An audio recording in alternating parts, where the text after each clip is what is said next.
Bonsoir à tous, bienvenue à ce flash d'information. La recherche coûte cher, mais ça rapporte beaucoup. L'archéologie est un levier de développement en ce qu'elle est une source de valeur inépuisable. Déclaration du Premier ministre Daniel Kablan-Duncan ce matin à l'ouverture de l'exposition intitulée 100 ans de recherche archéologique de la Côte d'Ivoire. C'est au Palais de la Culture. Plus de 200 vestiges collectés en plus de 100 ans de recherche ont été exposés. Et cette exposition, selon le ministre de la Culture, qui avait à ses côtés la ministre de l'Enseignement supérieur et de la Recherche scientifique, vise à valoriser le patrimoine culturel ivoirien. Le Premier ministre a promis un appui financier de l'État à la recherche archéologique. Égale destinée, c'est le nom de l'opération de sécurisation du référendum lancé par l'État-major général des forces républicaines de Côte d'Ivoire. Cette opération va mobiliser 30 000 soldats des FRC, de la police et de la gendarmerie. Ces hommes en tenue seront déployés sur tout le territoire pour permettre aux citoyens d'aller voter en toute tranquillité le 30 octobre prochain. Et la campagne pour le référendum va démarrer demain, samedi 22 octobre. Le président de la République, Alassane Ouattara, sera au stade Félix Houphouët-Boigny pour le lancement officiel de cette campagne référendaire. Le scrutin, je rappelle, aura lieu le 30 octobre prochain. Et en attendant ce référendum du 30 octobre, intéressons-nous aux faux médicaments. Selon l'OMS, 15% de ces médicaments circulent dans le monde et tuent 700 000 personnes chaque année. Alors il faut agir très vite pour arrêter le fléau. La Côte d'Ivoire, notre pays concerné par ce phénomène, multiplie les actions de lutte. L'accent est mis sur la sensibilisation pour interpeller les populations, nous explique Ami Sissoko. Les médicaments de la rue, moi, je ne suis pas pour.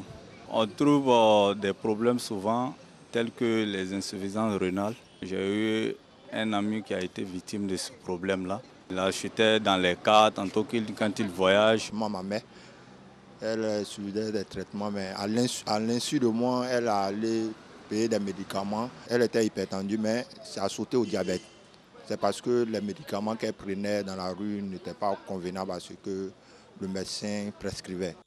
Insuffisance rénale, troubles cardiaques, perforation intestinale. Ce sont entre autres les conséquences des faux médicaments. Les faux médicaments, ce sont les médicaments qui ne passent pas par le circuit normal. Les médicaments qu'on vend dans la rue, qui rentrent de manière illicite, de manière frauduleuse. Il n'y a pas de signe vraiment distinctif, mais nous on le sait parce qu'on sait que ces médicaments n'ont pas d'autorisation pour être vendus.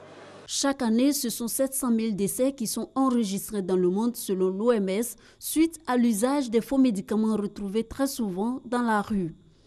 La Côte d'Ivoire est également touchée par le phénomène de faux médicaments qui représentent 15 à 20% du marché pharmaceutique, ce qui occasionne une perte d'environ 50 milliards de francs CFA pour le secteur légal de distribution de médicaments. Une situation qui inquiète le ministère de la Santé et de l'Hygiène publique et ses partenaires tels que l'Union européenne, les ambassades de France et des États-Unis. Les médicaments vendus concernent toutes les classes thérapeutiques et toutes les formes galéniques, ainsi que des produits de la chaîne du froid, malheureusement, notamment les vaccins et même les poches de sang. Les conséquences sanitaires de la consommation de ces médicaments sont bien sûr dramatiques.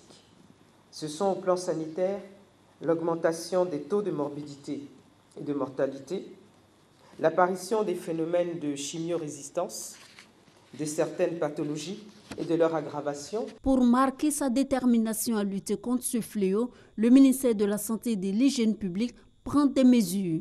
Nous avons obtenu des mini-laboratoires pour la détection des faux médicaments. Cela va bien sûr nous aider.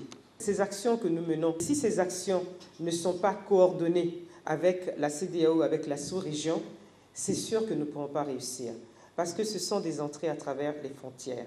Bientôt la fin des faux médicaments, une équation encore difficile à résoudre.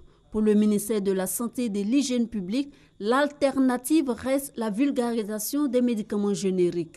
Alors, d'ici fin 2017, 2 unités de fabrication de médicaments seront implantées en Côte d'Ivoire.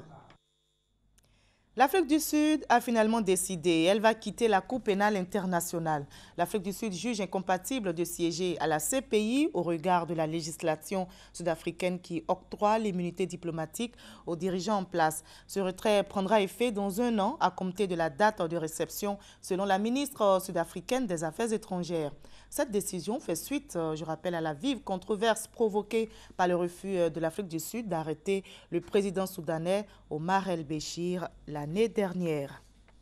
Et toujours sur le continent africain, le gouvernement du Burkina Faso affirme avoir déjoué au début de ce mois une nouvelle tentative de coup d'État. Un groupe d'environ 30 hommes, composé essentiellement de sous-officiers et de militaires de rang de l'ex-régiment de sécurité présidentielle, projetait d'attaquer plusieurs objectifs, dont la présidence à Kosiam, pour prendre le pouvoir par les armes. C'est ce qu'a déclaré le ministre de l'Intérieur, Simon Compaoré, que vous voyez dans les images. La région de Kirkouk, au nord de l'Irak, fait face à une offensive de djihadistes. Des dizaines d'hommes armés ont été aperçus par des témoins dans les rues de la ville, donnant lieu à des affrontements qui ont fait 6 morts chez les policiers et 12 côté djihadistes. Dans la matinée, des bâtiments gouvernementaux de la ville ont été visés, ainsi qu'une centrale électrique. Le dernier bilan des autorités fait état de 17 morts. Je vous retrouve à 20 h. À tout à l'heure.